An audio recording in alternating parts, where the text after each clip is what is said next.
ದಿನ ಬೆಳಿಗ್ಗೆ ಸಂಜೆ ಆದರೆ ತಿನ್ನಕ್ಕೆ ಏನು ಮಾಡಬೇಕು, ಮನೇಲಿ ಏನು ಅಡುಗೆ ಮಾಡಬೇಕು, ಇದೇ ಯೋಚನೆ ನಡೀತಾ ಇರುತ್ತೆ. ಯಾಕೆ ಅಂತಂದರೆ ನಮ್ಮ ಮನೆಯಲ್ಲಿ ಪುಟ್ಟ ಮಕ್ಕಳಿಂದ ಹಿಡಿದು ವಯಸ್ಸಾಗಿರ್ತಕ್ಕಂಥ ತಂದೆ ತಾಯಿ ಇದ್ದಾರೆ. ಪ್ರತಿಯೊಬ್ಬರಿಗೂ ಶಕ್ತಿ ಬೇಕು. ಆದರೆ ತುಂಬ ಯೋಚನೆ ಮಾಡಿ ಕೊನೆಗೆ ನಾವು ಮಾಡದೆ ಈ ಅಕ್ಕಿ ಗೋಧಿಯಿಂದ ಏನಾದರೂ ಮಾಡಿಬಿಟ್ಟು ಅವ್ರಿಗೆ ತಿನ್ನಿಸ್ತೀವಿ. ಈ ಅಕ್ಕಿ ಗೋಧಿ ಬಗ್ಗೆ ಸಮಸ್ಯೆ ಇಲ್ಲ, ಆದರೆ ನಾವೇನು ತಿಂತೀವಿ ಈ ಅಕ್ಕಿ ಗೋಧಿಗಳು ಇವು ಜೆನೆಟಿಕಲಿ ಮಾಡಿಫೈ ಆಗೋಗಿದ್ದಾವೆ. ಇದನ್ನು ಎಷ್ಟು ಮಟ್ಟಿಗೆ ಮಾಡಿಫೈ ಮಾಡಿದ್ದೀವಿ ಅಂತಂದರೆ ಇವು ಶಿಲೀಂಧ್ರಗಳನ್ನು, ಬ್ಯಾಕ್ಟೀರಿಯಾಗಳನ್ನ, ಫಂಗಸ್ಗಳನ್ನ ತಡಿಲಿ ಅಂತ ಅಭಿವೃದ್ಧಿ ಪಡಿಸಿರೋದ್ರ ಪರಿಣಾಮ ಇವನ್ನ ಅತಿ ಹೆಚ್ಚು ತಿನ್ನೋದ್ರಿಂದ ನಮ್ಮ ಹೊಟ್ಟೆಲಿರ್ತಕ್ಕಂತಹ ಗುಡ್ ಬ್ಯಾಕ್ಟೀರಿಯಾಗಳು ಕೂಡ ಸರಿಯಾಗಿ ಜೀರ್ಣಕ್ರಿಯೆಗೆ ಸಹಕಾರಿ ಆಗದೆ ಇವು ನಮ್ಮ ದೇಹದಲ್ಲಿ ಭಾರವನ್ನು ಸೃಷ್ಟಿ ಮಾಡ್ತವೆ.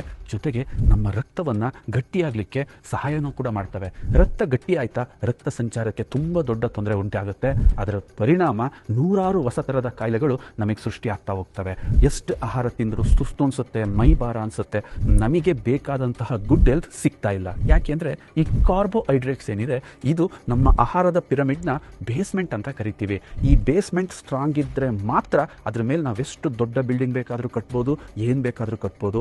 ಆದರೆ ಇವತ್ತು ಮ್ಯಾಕ್ಸಿಮಮ್ ನಮ್ಮ ಬೇಸ್ಮೆಂಟ್ನೇ ನಾವು ಹಾಳು ಮಾಡಿದ್ದೀವಿ. ಇದಕ್ಕೆ ಪರಿಹಾರ ಏನು? ಸಿರಿಧಾನ್ಯಗಳು ಮಾತ್ರ ಇದಕ್ಕೆ ಪರಿಹಾರ.